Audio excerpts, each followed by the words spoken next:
Bismillahirrahmanirrahim. Assalamualaikum warahmatullahi wabarakatuh. Selamat pagi, saya Dia Satria dari Davis Indonesia, Data Visualizations Indonesia. Saya akan sharing beberapa pengalaman saya tentang data analisis dan juga bagaimana kita melakukan visualisasi data dengan cepat dan efisien. Nah, hal yang mendasar yang Anda harus pelajari adalah menemukan software yang tepat. Nah, salah satunya adalah publictableau.com. Memang ada beberapa limitasi ketika kita menggunakan ini, tetapi ada beberapa hal yang saya pikir bisa kita exploring dan kita bisa dapatkan manfaatnya, khususnya ketika kita ingin menganalisis dan memvisualisasi data. Nah, teman-teman, kalau kita bicara tentang visualisasi data dan data analisis, mungkin ini hal yang sangat complicated karena kita menghadapi data yang sangat banyak, yang unformatted, yang unstructured, sehingga ketika kita mengcleaningnya butuh waktu, menganalisisnya butuh waktu, mempublishnya butuh waktu. Nah, kita butuh sebuah strategi yang sangat tepat untuk memperpendek proses-proses tersebut. Sehingga pertanyaannya gimana caranya mengcleaning data dengan cepat, kemudian menganalisis data dengan cepat, dan bagaimana mempublishnya dengan sangat cepat. Nah, proses efisiensi ini tentu sangat sangat bermanfaat ketika kita sudah mulai paham tentang sebuah data-driven policy atau mengambil sebuah kebijakan berdasarkan data. Oke? Nah, oleh karena itu, tahap pertama bagi Anda yang pengen belajar tentang data analisis dan data visualisasi, coba di-download di public.tableau.com. Anda tinggal enter your email address, kemudian download di app.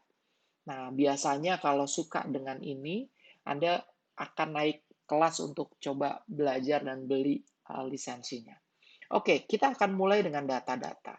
Nah, sebagai contoh misalnya saya bekerja sama dengan Kominfo Kabupaten Banyuwangi yang mereka punya data banyak banget. Ada data tentang IDM, tentang pertanian, perikanan, pendidikan, keuangan, dan macam-macam. Bahkan mereka punya data sektoral. Macam-macam. Sehingga pertanyaannya adalah gimana caranya kita bisa membuatkan sebuah dashboard yang itu automatically mereka bisa menampilkan datanya secara lebih baik gitu ya. Dashboard untuk menampilkan datanya secara lebih baik, lebih informatif. Sebagai contoh misalnya kalau saya buka data ini. Nih, dia ada data tentang pertanian. Gitu ya. Kemudian data tentang pendidikan. Banyak banget datanya. Tetapi kalau data ini tidak digunakan untuk pengambilan sebuah kebijakan atau strategi atau analisis, mungkin akan sangat rugi banget. Nah, ini ada banyak data yang sangat lengkap. Nah, sehingga tugas kita adalah bagaimana caranya membuat data-data ini menjadi lebih menarik secara visual. Nah, jangan lupa teman-teman juga follow di Davis Indonesia. Kita akan bikin beberapa tips dan trik tentang data. Kita juga akan coba membuat beberapa tutorial sehingga teman-teman bisa belajar tentang bagaimana membuat data. Sebagai contoh tentang data perkembangan saham dan obligasi. Ini yang kita baru buat. Dan juga data-data tentang Indonesian government bonds dan lain-lain. Nah, hal mendasar yang harus kita lakukan terkait dengan ini adalah pertama, kalau kita menghadapi data yang unstructured, unformat, bagaimana mengumpulkan datanya itu, tentu saja kita harus punya tema apa yang kita pengen angkat. Apakah itu tentang pertanian, perikanan, sektoral, dan lain-lain. Nah, oleh karena itu cleaning data menjadi sangat penting di awal, dan juga kita menstandarisasi format. Sehingga ketika kita sudah melakukan cleaning dan standarisasi format, dan ketika kita akan melakukannya untuk analisis, itu akan semakin mudah. Sebagai contoh misalnya, ini adalah data yang sudah kita cleaning, dashboard untuk data di Kominfo Kabupaten Banyuwangi. Nah, datanya dari Google Slides. Ini data yang sudah kita cleaning. Jadi ini kecamatan, desa, ini ada tanggalnya, kemudian sarana kesehatan dan lain-lain. Ini kita sudah melakukan cleaning data di Google Sheet, ya, punyanya Google. Nah, yang menarik adalah kalau kita bekerja di Google Sheet untuk data analisis, pertama kita bisa sharing work sharing. Jadi teman kita bisa ngedit, kita bisa ngedit, dan lain-lain. Yang kedua adalah ketika kita connect ke Tableau, itu bisa automatically. Kenapa ini menjadi sangat penting automatically? Sehingga kalau datanya itu sudah benar, kemudian ada updating data, maka dashboard kita akan automatically tampil.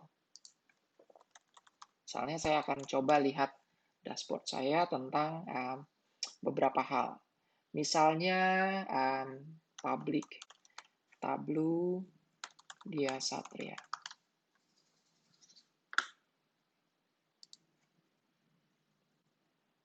Ini hal yang paling sederhana misalnya. Setiap hari di era COVID, orang harus mengupdate data, atau dinas kesehatan harus mengupdate data. Pertanyaannya, gimana caranya mempermudah kita supaya setiap hari ketika dikejar-kejar laporan, itu datanya udah langsung update, misalnya seperti itu. Nah, cara sederhananya ya, kita bekerja di Google Sheet, kemudian kita tarik ke Tableau, dan di Tableau itu akan membuat dashboard secara otomatis.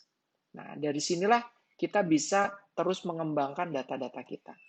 Jadi, itu dulu gambaran dari saya kenapa pentingnya kita membuat dashboard, kenapa kita harus melakukan efisiensi dalam data cleaning dan data analisis, karena era sekarang membutuhkan kita untuk bekerja lebih cepat dan lebih efisien.